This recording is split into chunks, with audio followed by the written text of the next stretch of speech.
Top quality और consistent performance के लिए सिर्फ सिल्वर पंप नाम याद रखना। ಈ ವರ್ಷ ಮುಂಗಾರು ಪೂರ್ವ ಮಳೆಗೆ ಬೆಂಗಳೂರಿನಿಂದ ಮಂಗಳೂರಿಗೆ ಸಂಪರ್ಕ ಕಲ್ಪಿಸತಕ್ಕಂಥ ರಾಷ್ಟ್ರೀಯ ಹೆದ್ದಾರಿ 75ರ ಶಿರಾಡಿ ಘಾಟ್ನ ಸಕಲೇಶಪುರದ ಮಾರ್ಗ ಅತ್ಯಂತ ಭಯಾನಕವಾಗಿ ಪರಿಣಮಿಸಿದೆ. ಮೊದಲ ಮಳೆಗೆ ಹಲವಾರು ಕಡೆ ಗುಡ್ಡ ಕುಸಿತದಿಂದಾಗಿ ಜನರು ಆತಂಕಕ್ಕೆ ಸಿಲುಕ್ತಾ ಇದ್ದಾರೆ. ನಾವೀಗ ಸಕಲೇಶಪುರದಿಂದ ಮಂಗಳೂರು ಕಡೆಗೆ ತೆರಳತಕ್ಕಂಥ ಏನು ಮಾರ್ನಳ್ಳಿ ಸಮೀಪ ಇರತಕ್ಕಂಥ ಹೆಗ್ಗದ್ದೆ ಗ್ರಾಮದ ಬಳಿ ಇದ್ದೀವಿ. ನಾವು ಇಲ್ಲಿ ನೋಡ್ತಾ ಇದ್ದೀವಿ, ಇಲ್ಲಿ ದಾರಿ ಉದ್ದಕ್ಕೂ ಇರ್ತಕ್ಕಂಥ ಗ್ರಾಮಗಳ ಜನರ ಬದುಕು ಅಕ್ಷರಶಃ ಒಂದು ರೀತಿ ಆತಂಕಕ್ಕೆ ಸಿಲುಕೊಂಡಿದೆ. ಜೀವ ಭಯದಲ್ಲಿ ಜನರು ಬದುಕತಕ್ಕಂಥ ಸ್ಥಿತಿ ನಿರ್ಮಾಣ ಆಗಿದೆ. ನಾವೀಗ ಹೆಗ್ಗದ್ದೆ ಈ ಒಂದು ಮಾರ್ನಳ್ಳಿ ಸಮೀಪ ಇರತಕ್ಕಂಥ ಹೆಗ್ಗದ್ದೆ ಗ್ರಾಮ ಇದು. ನಾವು ಮೇಲೆ ನೋಡ್ತಾ ಇದ್ದೀವಿ, ಮೇಲೆ ಮನೆಗಳು ಕೂಡ ಇದ್ದಾವೆ. ಆ ಮನೆಗಳ ಸಮೀಪವೇ ಅತ್ಯಂತ ಕಡಿದಾಗಿ ರಸ್ತೆ ಮಾಡೋ ಸಲುವಾಗಿ ಗುಡ್ಡವನ್ನು ಬಗೆದಿದ್ದಾರೆ. ಅದರಿಂದಾಗಿ ಮೇಲಿರ್ತಕ್ಕಂಥ ಮನೆ ಯಾವ ಕ್ಷಣದಲ್ಲಿ ಏನಾಗುತ್ತೋ ಅಂತಕ್ಕಂಥ ಆತಂಕದಲ್ಲಿ ಜನರು ಬದುಕತಕ್ಕಂಥ ಸ್ಥಿತಿ ನಿರ್ಮಾಣ ಆಗಿದೆ. ಮನೆಯವರೇ ಒಂದಷ್ಟು ಟಾರ್ಪಲ್ಗಳನ್ನ ಹಾಕೊಂಡು ಅದು ಶೀತ ಆಗದಾಗೆ ತಡಿತಕ್ಕಂಥ ಪ್ರಯತ್ನವನ್ನು ಕೂಡ ಮಾಡಿದ್ದಾರೆ. ಅದರ ಬಲಭಾಗಕ್ಕೆ ನೋಡ್ಬೋದು, ಇಲ್ಲಿ ಒಂದು BSNL ಟವರ್ ಸಮೀಪವೇ ಗುಡ್ಡ ಕುಸಿದಿದೆ.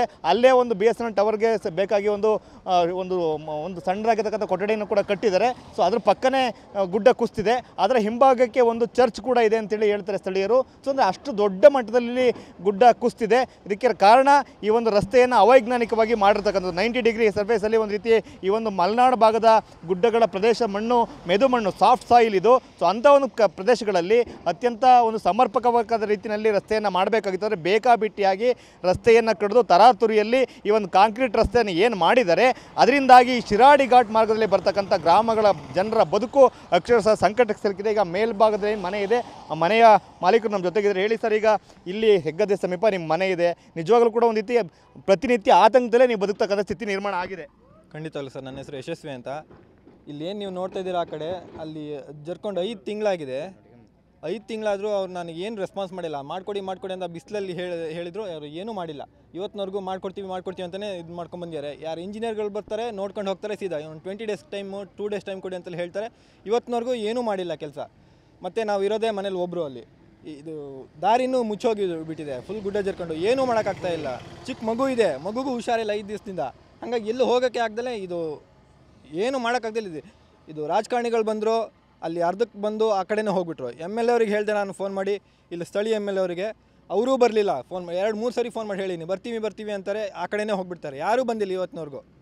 ಹೀಗಾಗಿದೆ ನಮ್ಮ ಪರಿಸ್ಥಿತಿ. ಮಳೆ ಜಾಸ್ತಿಯಾಗಿ ಮತ್ತಷ್ಟು ಮಣ್ಣು ಜರುಗಿದ್ರೆ ಖಂಡಿತವಾಗ್ಲೂ ನಿಮ್ಮ ಮನೆಗೆ ಅಪಾಯ ಗ್ಯಾರಂಟಿ. ಖಂಡಿತವಾಗ್ಲೂ ನಮ್ಮ ಮನೆಗೆ ಅಪಾಯ ಇದೆ. ನೋಡಿ ಅಲ್ಲಿ ಮೇಲೆ ಕಾಣ್ತಿದ್ದಲ್ಲ, ಅದೇ ನಮ್ಮ ಮನೆ.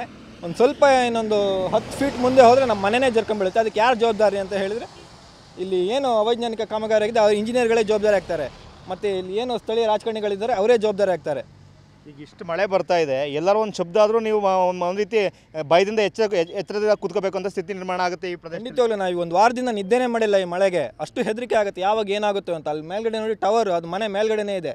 ಅದಕ್ಕೂ ನಾನು ಅರ್ಜಿ ಕೊಟ್ಟಿನಿ ರಿಮೂವ್ ಮಾಡಬೇಕು ಅಂತ. ಅದು ವರ್ಕಿಂಗಲ್ಲಿಲ್ಲ BSNL ಟವರು, ಅದನ್ನೂ ರಿಮೂವ್ ಮಾಡ್ತಾ ಇಲ್ಲ. ಅವರು ಏನೋ ಹೇಳ್ತಾರೆ, ಅದು ಏನೋ ಆಪತ್ತಿಲ್ಲ ಹಾಗೆ ಹೀಗೆ ಅಂತ.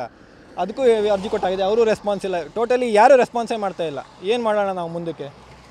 ಸರ್ ಹೇಳಿ ಸರ್, ಈಗ ನಿಮ್ಮ ಭಾಗದಲ್ಲಿ ಈ ಸಲ ಅಂತೂ ಒಂದು 10-15 ಡೇಸ್ ಮೊದಲೇ ಮಳೆ ಶುರುವಾಗ್ಬಿಟ್ಟಿದೆ. ಸೊ ಇದು ಒಂದು ಹೆಗ್ಗದ್ದೆ ಮಾತ್ರ ಅಲ್ಲ, ದಾರಿ ಉದ್ದಕ್ಕಿರ್ತಕ್ಕಂಥ ಎಲ್ಲ ಗ್ರಾಮಗಳದ್ದು ಇದೇ ಪರಿಸ್ಥಿತಿ. ಯಾವ ರೀತಿ ಒಂದು ರೀತಿ ಕಷ್ಟ ಇಲ್ಲಿ? ಕಷ್ಟ ನಮಗೆ ಹೈವೇನಲ್ಲಿ ನಮಗೆ ತಿರುಗಾಡೋದೇ ದೊಡ್ಡ ಕಷ್ಟ ಆಗಿದೆ. ಈಗ ಏನು ಗೆರೆ ಜರಿದಿದೆ, ಆ ಸೈಡಲ್ಲಿ ರೋಡಲ್ಲಿ ಹೋಗಬೇಕು ಅಂತ ಹೆದರಿಕೆ ಆಗ್ತದೆ, ಎಲ್ಲಿ ಬಂದು ಮೈ ಮೇಲೆ ಬೀಳುತ್ತಾ ಗೆರೆ ಅಂತ ಹೇಳಿ. ಕಳೆದ ವರ್ಷವೂ ಇದಕ್ಕಿಂತ ಹೆಚ್ಚಿಗೆ ಆಗಿತ್ತು. ಇಲ್ಲ ರೈಲ್ವೆ ಟ್ರ್ಯಾಕ್ ಹತ್ರ, ದೊಡ್ಡತಪ್ಪಲ ಹತ್ತಿರ, ಅದನ್ನು ಬಂದು ನೋಡ್ಕೊಂಡು ಹೋದ್ರು ಬಿಟ್ಟರೆ ಏನೂ ಇಲ್ಲ. ಈಗ ಏನು ಗೋಡೆ ಕಟ್ಟಿದ್ದಾರೆ ಕಲ್ಲಲ್ಲಿ, ಅದನ್ನು ತುಂಬ ಅದು ಕಳಪೆ ಕೆಲಸ. ಅದು ಕಾಂಕ್ರೀಟ್ ವಾಲ್ ಮಾಡಬೇಕಿತ್ತು. ಅದು ಏನು ನೇರವಾಗಿ ಮಣ್ಣನ್ನು ತೆಗೆದಿದ್ದಾರೆ, ಅದಕ್ಕೆ ಕಲ್ಲು ಕಟ್ಟಿದರೆ ಎಲ್ಲಿ ನಿಲ್ಲುತ್ತೆ ಇದು? ಯಾವ ಇಂಜಿನಿಯರ್ ಇದಕ್ಕೆ? ಇವರಿಗೆಲ್ಲ ಇಂಜಿನಿಯರ್ ಅಂತ ಹೇಳ್ತಾರೆ. ಇನ್ನು ಸಾರ್ವಜನಿಕರಿಗೆ ನೋಡಿದರೆ ಗೊತ್ತಾಗುತ್ತೆ ಇದನ್ನೆಲ್ಲ. ರಾಜಕಾರಣಿಗಳಾದರೂ ಇದು ನೋಡಿ ಇಂಥ ವಾಲ್ಗಳನ್ನ ಕಾಂಕ್ರೀಟ್ ವಾಲ್ ಮಾಡಬೇಕು ಇಂಥದ್ದು ಹೇಳಿ ಮಾಡಿಸ್ಬೇಕು. ಇದನ್ನೆಲ್ಲ ನಾವು ಎಷ್ಟು ಬೊಬ್ಬೆ ಹಾಕಿದರೆ ಯಾರು ಕೇಳೋರೇ ಇಲ್ಲ. ಇಲ್ಲಿ ಭಾರಿ ಕಷ್ಟ ಆಗಿದೆ. ಇಲ್ಲಿ ಜೀವನನೇ ಕಷ್ಟ ಆಗಿ ಹೋಗಿದೆ. ಒಂದು ನೀರು ಹೋಗೋ ವ್ಯವಸ್ಥೆ ಇಲ್ಲ, ಎಲ್ಲೂ ಡ್ರೈನೇಜ್ ಮಾಡಿಲ್ಲ. ರೀಡ್ ಸೀದಾ ನೋಡಿ 1 ಕಿಲೋಮೀಟ್ರಿಂದ ಬರ್ತಾ ಇದೆ ಅಲ್ಲಿ ಮೇಲ್ಗಡೆ ದೊಡ್ಡತಪ್ಪಲೆ ಅಂತ ಹೇಳಿ. ಎಲ್ಲ ನೀರು ಬಂದು ನಮ್ಮ ತೋಟದೊಳಗಡೆ ಹೋಗುತ್ತೆ. ನನ್ನ ಕೆರೆ ಎಲ್ಲ ಮುಚ್ಚೋಗಿದೆ, ನೀರು ಕೊಸರು ಬಂದು. ಎಲ್ಲಿ ನಾವು ನೀರು ನಿಲ್ಲಿಸೋದು ಹೇಗೆ? ಆ ಥರ ಮಳೆ ಹೊಡೆಯುತ್ತೆ ಇಲ್ಲಿ. ಮಳೆ ಗೊತ್ತಿದೆ, ಮಲೆನಾಡಿನ ಮಳೆ ಎಷ್ಟು ಇದೆ ಅಂತೇಳಿ ಯಾವುದೇ ಮುಂಜಾಗ್ರತೆಯಾಗಿ ಯಾವುದೇ ಕ್ರಮವನ್ನು ತೆಗೆದುಕೊಂಡಿಲ್ಲ. ಇಲ್ಲಿ ಭಾರಿ ಕಷ್ಟ ಆಗಿದೆ. ಇದು ಇಲ್ಲಿನ ಜನರ ಆತಂಕ ನಾವು ನೋಡ್ಬೋದು. ಅಲ್ಲಿ ಅವ್ರಿಗೆ ಮನೆಗೆ ಹೋಗಲಿಕ್ಕೆ ಒಂದು ರಸ್ತೆ ಇತ್ತು, ಈ ಕಾಮಗಾರಿಯಿಂದಾಗಿ ಆ ರಸ್ತೆ ಕ್ಲೋಸ್ ಆಗಿದೆ. ಅವ್ರ ಮನೆಗೆ ತೆರಳಿಕ್ಕೂ ಕೂಡ ಆಗಲ್ಲ, ಒಂದು ವೆಹಿಕಲ್ ತೊಗೊಂಡೋಗ್ಲಿಕ್ಕೆ ಆಗಲ್ಲ. ಈಗ ಬರುವಾಗ ಪಾಪ ಅವ್ರು ಭಾಳ ಕಷ್ಟಪಟ್ಟು ಮೇಲಿಂದ ಕೆಳಗಡೆ ಬಂದರು. ಸೊ ಅಂದರೆ ಆ ಮನೆಗೆ ಹೋಗ್ಲಿಕ್ಕೂ ಕೂಡ ಬರಲಿಕ್ಕೂ ಕೂಡ ಒಂದು ರಸ್ತೆ ಇಲ್ಲ.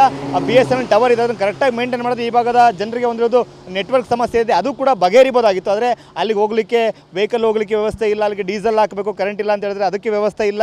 ಅಂದರೆ ಅಷ್ಟೊಂದು ಸಮಸ್ಯೆಗಳ ಸುಳಿಯಲ್ಲಿ ಈ ಭಾಗದ ಜನರು ಬದುಕನ್ನು ನಡೆಸ್ತಾ ಇದ್ದಾರೆ. ಅದರಲ್ಲೂ ಮಳೆಗಾಲ ಬಂದರೂ ಸಾಕು, ಇಲ್ಲಿ ಜನರು ಜೀವ ಕೈಯಲ್ಲಿ ಹಿಡಿದು ಜೀವನ ಮಾಡ್ತಕ್ಕಂಥ ಸ್ಥಿತಿ ನಿರ್ಮಾಣ ಆಗಿದೆ. ಅದರಲ್ಲೂ ಈಗ ಇಂಥ ಗೆರೆ ಪ್ರದೇಶಗಳಿರ್ತಕ್ಕಂಥ ಮೇಲ್ಭಾಗದಲ್ಲಿ ವಾಸ ಮಾಡ್ತಕ್ಕಂಥ ಜನರು ಯಾವ ಕ್ಷಣಕ್ಕೆ ಏನಾಗುತ್ತೋ ಅಂತಕ್ಕಂಥ ಭಯದ ನಡುವೆ ಜೀವನವನ್ನು ಮಾಡ್ತಾ ಇದ್ದಾರೆ. ಕ್ಯಾಮ್ರಾಮನ್ ಮಹೇಶ್ ಜೊತೆ ಮಂಜುನಾಥ್, KB, TV9 ಹಾಸನ.